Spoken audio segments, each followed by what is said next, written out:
嗨，大家好，我是老黄。今天我们用访谈的形式跟大家讨论一下保险业的主要产品及购买事项，同时对保险业的未来发展做出一定的展望。跟我一起讨论的是我的商业合作伙伴 David Scoon。我将和 David 通过视频连线用 Zoom Meeting 进行访谈。视频的前半段是关于保险业的基本常识，对于已经有保险经验的人可以直接跳过，到下半段的关于保险业的展望。好，我们现在就开始。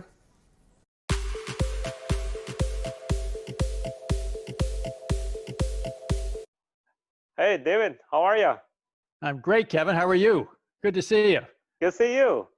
Where are you at this moment? Well, right now I'm up outside of Collingwood in the Beaver Valley. Beautiful day, hot, sunny, nice warm breeze. Yeah, actually it's quite warm here in Toronto as well. And I think we are having the summer heat wave. Yeah, certainly not the summer to be staying inside away from people, but anyway, those are the cards we've been dealt. Excellent. Good to hear. Before we talk about insurance, David, do you mind to give us a quick introduction about yourself so that people can know you better? Sure. Happy to do that, Kevin. So let me begin with my MBA. I graduated with an MBA from the Richard Ivey School of Business at the University of Western Ontario. And I've spent my entire career in financial services, either in banking or corporate banking, commercial banking, some venture capital, and asset management. And you and I met 4 years ago. Yep. And have been working ever since on launching a couple of platforms for the insurance industry. Yeah, that's great. Actually, it has been a pleasure working with you, and I truly appreciate your business insight and the way that you lead with your leadership skills and also your marketing skills, which I definitely would want to learn more down the road. Well, that's great. Thank you for that. It's certainly been a fun time. Yes, I do agree. Hey, David, because most of my audiences are either new immigrants to US or Canada, or they don't have necessarily any knowledge about financial market or insurance market. I think it's worthwhile for us to give a quick introduction about the basics of insurance, the overview Sure. of the Canadian market, as Yes. well as some common products and the services people can purchase. Okay, happy to do that, Kevin. In terms of the insurance market in Canada, it's basically broken down into two broad categories. One, property and casualty insurance, often referred to as P&C insurance. And the second major category of insurance would be life insurance. With respect to P&C insurance, that's insurance to cover the property and assets of both individuals as well as corporations. It's a large business in Canada. There's over 130 P&C insurance providers employing about 130,000 people. So it's a very important part of the insurance and Canadian marketplace. Regarding life insurance, it's either broken down as to whole life or term insurance. So whole life insurance would be available to be paid out upon the death of anybody in a family who's insured under that policy. Term insurance, on the other hand, is in effect for just a specified period of time. So usually it's 5, 10, or 15 years to cover the period of time where your family is growing and you want to make sure that they are protected in the event that something drastic happens to you. So those are the two broad categories of insurance: property and casualty and whole life insurance. Okay, thanks.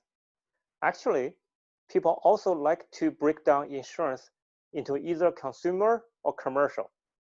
Can you please give us a rundown on such breakdown? As you say, it's often referred to as personal insurance or commercial. Personal insurance would cover things related to individuals that are important to them, like home and auto, sickness and health insurance, things like that. Travel insurance is a good example of personal insurance. Commercial insurance covers the assets involved in businesses. So you get things like business interruption insurance, cyber insurance, directors and officers insurance. These would be covering insurance to cover the main and important characteristics or attributes of a business. Excellent, great. Hey, David, many Chinese have a belief, which I think is superstitious, that insurance actually brings bad luck. If you think something bad, those bad things will happen. According to such belief, what's your answer to those people? Well, that's a good question. It's very hard to change people's belief, but what I can tell you is why people, we believe, should buy insurance. People who don't buy insurance must believe that either they'll never suffer a major financial catastrophe, or that if they do, then they have the resources to cover that cost.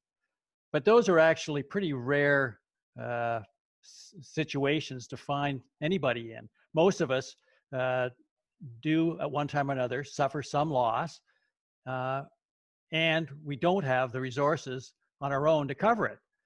So insurance tends to be a very inexpensive way to address the loss, financial or otherwise, of assets or life. And it's you can think of it these days like we are so often thinking about this pandemic and getting a vaccine to protect ourselves. Getting that vaccine, if we had it, would be like getting an insurance policy against getting sick. Now, the vaccine may not be a pleasant thing, but it's certainly a lot better than getting the illness. So in that respect, the vaccine acts as your insurance policy against illness. That's the best example I can think of, and the reasons why people might reconsider their beliefs about getting insurance. Yeah, that's an excellent point. Actually, this is a good segue for us to talk about the impact of COVID-19 on insurance. On what type of insurance people all of a sudden found that they might have underpurchased, or certain type of insurance they may not necessarily need. For example, auto insurance. During the lockdown, nobody would be able to get out without some personal protection equipment. If they have to self-quarantine, they probably would have to stay inside the house for at least 14 days. With that, during the lockdown period, people rarely went out and they rarely used their cars. So the chance of having an auto accident is much, much lower.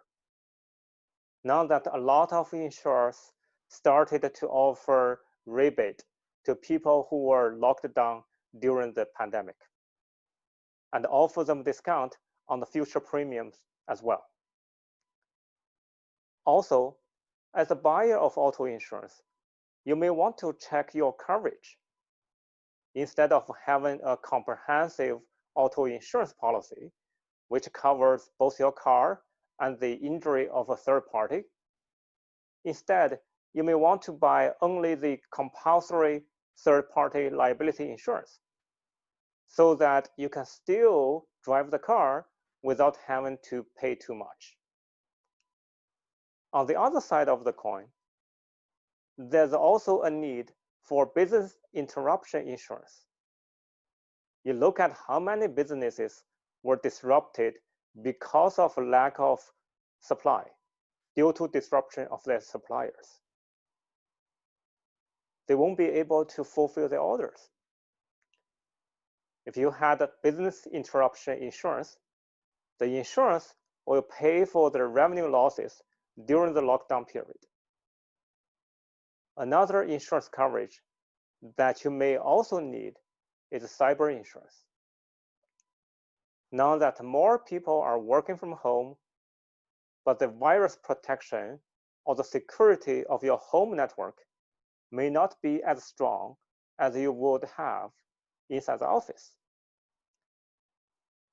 There will be more chance of somebody hacking into your system, spreading some virus, or demanding a ransom by locking down the computer or some critical files, so that you must pay with Bitcoin or other forms of money to have the files unlocked.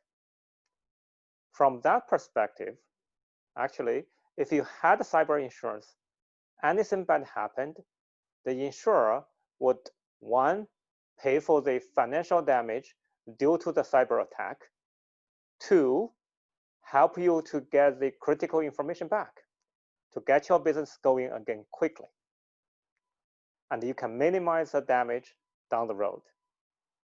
Very interesting points regarding the impact that this virus could have on the insurance industry, not only as purchasers of insurance, but think of the other side, the companies themselves.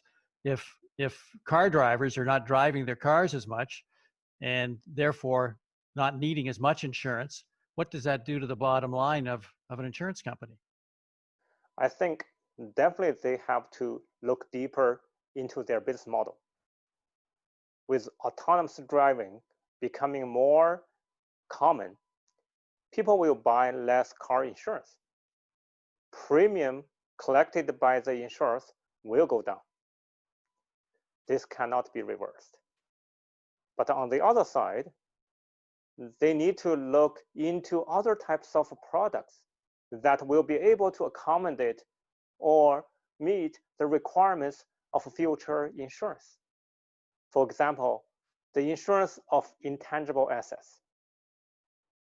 As our society has become more and more virtualized, people have more intangible assets to protect, such as reputation, your online profile, or if you're a YouTuber, your brand, your popularity, your followers. Those are the assets people really want to protect, but there's no such insurance yet. Reputation is typically outside of insurance protection. And also, there's no personal insurance protection for Bitcoins. What if you lost your wallet? What if you lost your keys? This type of insurance will be more and more in demand. From the insurance industry perspective, we all need to think about how we can compensate or fill the hole that will be left by the lack of auto insurance. Great points, Kevin. Very interesting, the implications for the insurance industry. As well, we've seen during this lockdown period, during the pandemic, that so many people have talked about what is really important to them. They recognize that they're not able to get out as much, not able to see friends and family as much as they did, but how truly meaningful and important those things are to them, as opposed to the hard physical assets that insurance companies have been interested in insuring over the years. There's now these more intangible, what's important about life, what is critical to life. It's family, friends, food, these more basic items that may be something the insurance companies have to look at in the future when it comes to providing protection. Yeah, totally agree.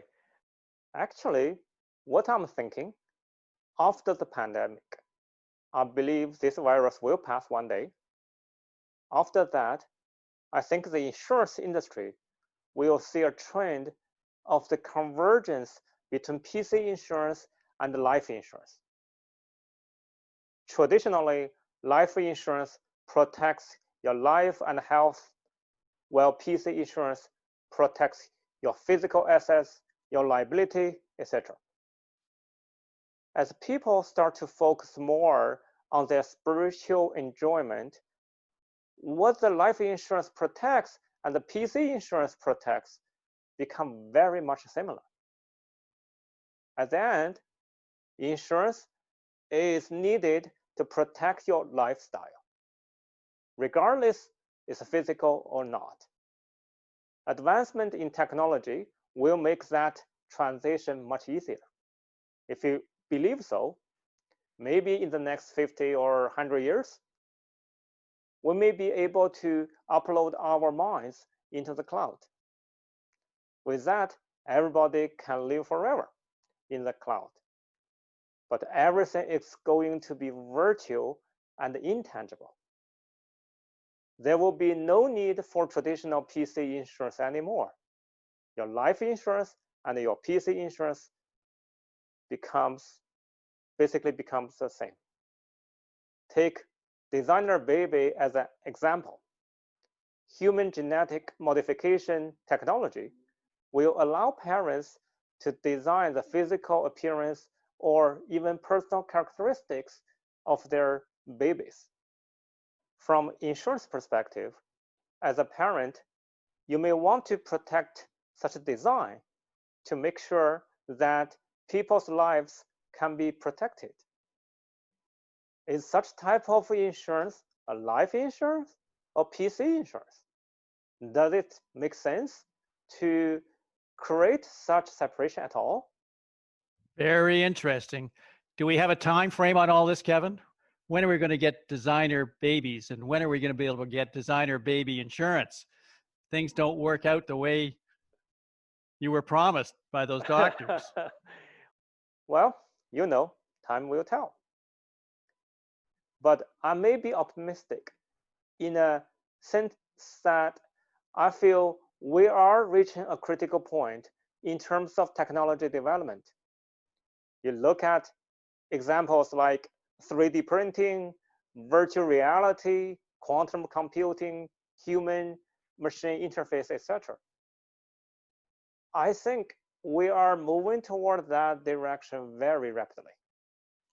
I won't be surprised to see a designer baby in the next 30 years. My parents told me I was a designer baby. You are. Look at you, how successful you are. You are the designer baby. They just dropped some of the test tubes and it got mixed up. But anyway. Okay. Well, Kevin, that's very interesting. Although I might add that the whole digitalization of insurance is something that we certainly are witnessing, as you mentioned, on the consumer side, and we expect it to develop quickly on the commercial side. And that's because many insurance companies are looking for ways to become more profitable and to deliver insurance, particularly to the small business market, on a more profitable basis. As you mentioned a minute ago, premiums tend to be smaller on a relative basis to the small business community, and therefore it's much more difficult because costs tend to be, there's a high degree of fixed costs. It's difficult for insurance companies to be as profitable as they could or should be when dealing with the small business market. So we've seen the digitization of the retail market. You and I, have been working on a way of promoting the digitization of the commercial market through an online platform, which will allow insurance companies to sell insurance much more efficiently, and for small businesses to buy insurance much more efficiently online without the need for all the paperwork and time delays and expense that usually goes into an insurance policy, buying an insurance policy. So things like claims management can be much more efficiently handled online. Whereas if you have a car accident, you could just take a picture of the accident, send it to the insurance company, and depending on the size of the claim, you could probably be reimbursed almost immediately. Money could be in your bank account. So no delays, no fuss, no muss. A very attractive proposition for both insurance companies and individual small businesses. So that's just one example of why we believe the platform that you and I have been working on should be one that becomes widely accepted within the insurance industry marketplace very soon. Yeah, I hope so as well. Basically, we are building an Amazon for insurance, right? So offering all the backend capabilities, the policy admin, the rating, the claim handling, and the payment. Anything that you would need in order to go online, we can offer in an easy-to-use environment so that everybody can pretty much set up their own stores to sell insurance, to go online, and to take advantage of the transformation of the insurance industry has to go through in the next 3 to 5 years. Yes. I think we're definitely onto something, and it's very gratifying to see the kind of reception we get when we talk to insurers and brokers and MGAs about the platform we're developing. Excellent. It has been a pleasure chatting with you, and we will keep you informed with any feedback from the audience, and hopefully we can have another conversation soon. Great. Thanks for having me, Kevin. Look forward to our next encounter. Thank you. Great. Have a good day. Bye-bye. You too. Bye-bye.